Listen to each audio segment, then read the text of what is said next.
que sa mère console, ainsi moi je vous consolerai, vous serez consolés à Jérusalem. En lisant le livre du prophète Ésaïe, nous découvrons que celui-ci survole le temps et les âges. Plusieurs siècles peuvent séparer un chapitre d'un autre. Certains textes ont une portée prophétique qui ont plusieurs accomplissements dans le temps. En lisant ce livre, nous nous trouvons projetés dans des périodes et époques différentes. C'est absolument passionnant. Dieu s'y retrouve toujours, et nous, dans nos interprétations, pas toujours. Et ici, le prophète annonce au peuple une consolation à venir.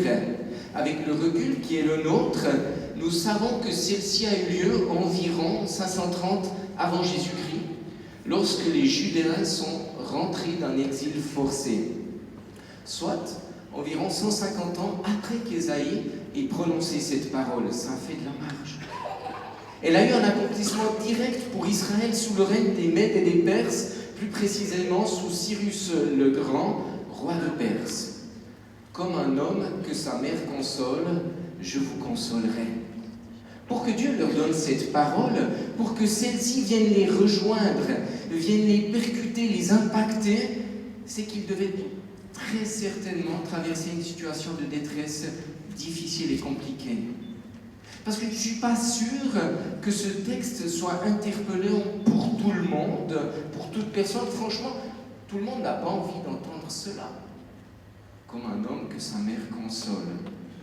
Nous ne pouvons pas aller dire cela à n'importe qui et n'importe quand. Je vous donne deux exemples. Si vous parlez à un adolescent qui est en pleine crise identitaire et en pleine crise avec ses parents, et vous lui dites, mais écoute, j'ai une parole de Dieu pour toi, comme un homme que sa mère console, Dieu veut te consoler, ça ne va pas lui parler. Et si vous faites ça encore devant ses copains, c'est la totale. Ou alors, si vous êtes quelqu'un qui aime témoigner, prier pour les gens, prier dans la rue, bénir les gens, et je sais pas, vous allez dans un club de MMA, de fight, c'est des combattants, des sports multi-combats, un peu les Rocky Balboa des temps modernes. Et là, vous allez dans un de ces clubs et vous approchez d'un de ces gars bien baraque et vous lui dites, mais écoute, parole de Dieu pour toi, comme un homme que sa mère console, je te consolerai, tu seras allaité, porté sur les genoux, etc. Je ne sais pas s'il va vous dire, mais c'est chou ce que tu me dis. Et peut-être vous aurez un cours de fight gratuit offert par la maison.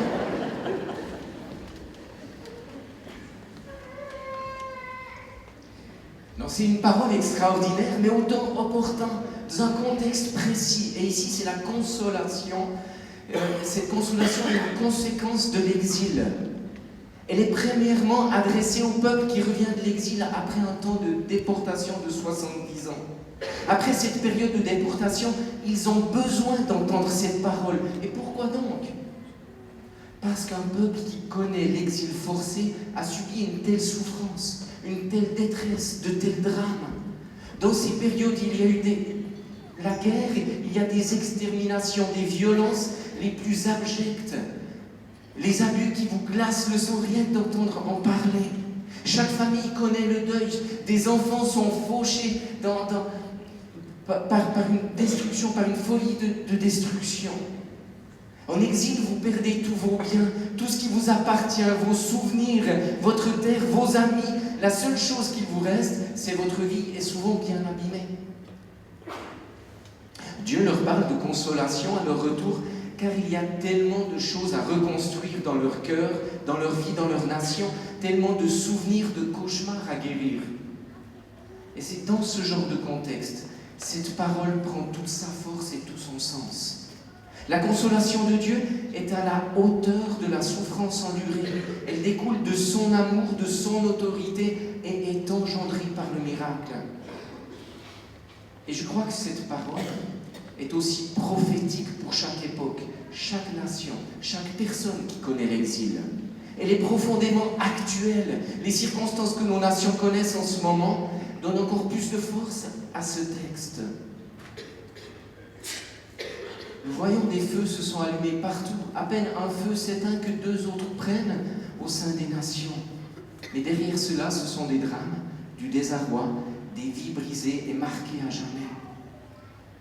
En ce début d'année, je ne sais pas si vous avez vu, mais les chefs d'État ont apporté un discours politique avec une ligne qu'ils souhaitent poursuivre pour leur pays. Économie, lutte contre le terrorisme, emploi, migration. Je me disais, mais quelle ligne de conduite?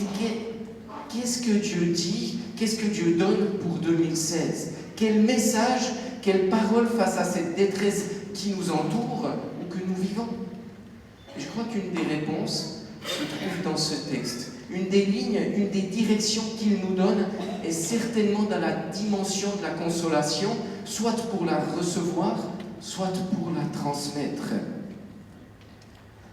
Comme un homme que sa mère console, je vous consolerai. C'est une parole qui révèle le cœur de Dieu.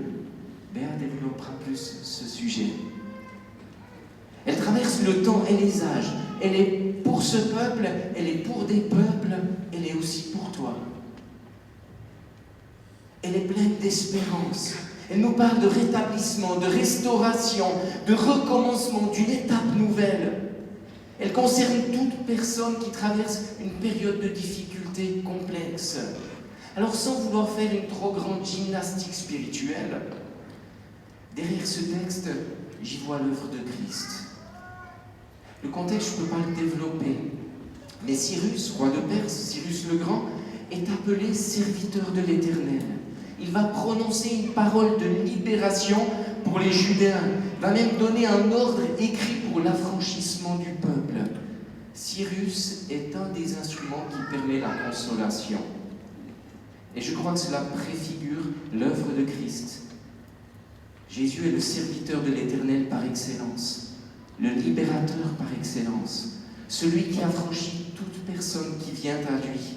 Et prophétiquement, cette parole s'accomplit pleinement dans le Christ.